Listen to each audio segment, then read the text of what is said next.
I first heard about this film from Grace Randolph, host of Beyond the Trailer, in one of her movie math videos. In it, she mentioned how this film was outperforming The Force Awakens and was making a huge splash, no pun intended, in the Chinese box office. It is often cited as kind of the biggest competition that a lot of Western films being brought into China right now actually have. I mean, one, it's a domestic film, and so naturally it's going to get more billing, and two, well, it's a domestically produced blockbuster, and so I can kind of see why it's actually doing as well as it is.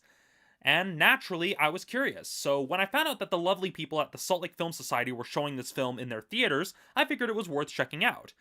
What I didn't know going in was that the director of this film was Stephen Chow.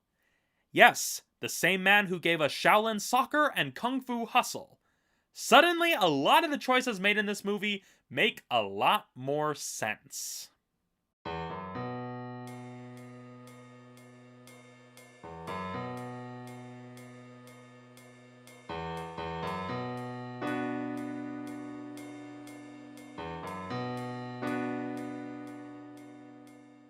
The film starts out as a bit of a comedic farce that doesn't take itself too seriously. It features a great deal of slapstick humor, with one sequence in particular being a stellar execution of physical comedy in the vein of Charlie Chaplin and Peter Sellers. But then the film takes a sharp turn towards the dramatic as we're expected to take this film seriously all of a sudden. I understand that it wants to convey its environmental message, but it's done in such a clunky manner that it feels like we're watching a completely different movie. I mean, the film we start with is definitely not the film we end with because of this jarring shift in tone. Now, some of you are probably wondering, is this a martial arts film like Chow's other work? The short answer is no, but the influence is there. This film is more of an attempt at a mainstream blockbuster, which it's, well, succeeding at in the Chinese box office, but stylistically, it's only somewhat successful at that.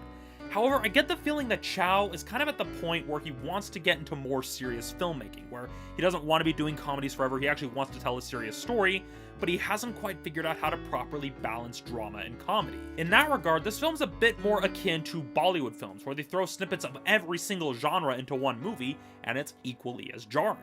As for the technical aspects of the film, the visual effects are a bit lacking, which would have been fine if the film was solely a comedy, solely a parody of The Little Mermaid and fairy tale. But when we reach the points where it's supposed to be serious and dramatic, it can get a little bit distracting. Overall, while there are some enjoyable moments in this film, its tone is all over the place, and it leaves you more frustrated than entertained. I get that helping the environment is important, but there's a way to convey that message in a comedic fashion that doesn't feel preachy, or even in a dramatic fashion provided that you keep the tone consistent. Sadly, this film just doesn't accomplish either of that, because it starts out as almost a parody of The Little Mermaid, but then it starts turning into a soap opera real quickly, and almost out of nowhere, you're just like, oh, well, we're suddenly supposed to care about these characters, even though for the first 20 minutes or so, we're not really taking them seriously. I mean, what the hell?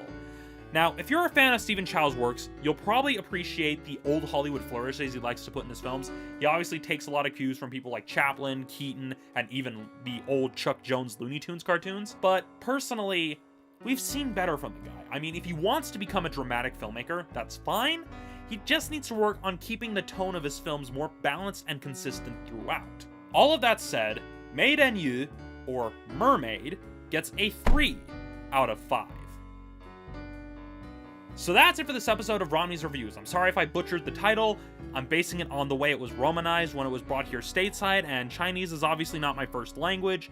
I don't even know if it's really Cantonese or Mandarin. It's a crapshoot when trying to figure out how to pronounce it, so I apologize if I butchered the pronunciation. But regardless, thank you for watching. I will see you all next time.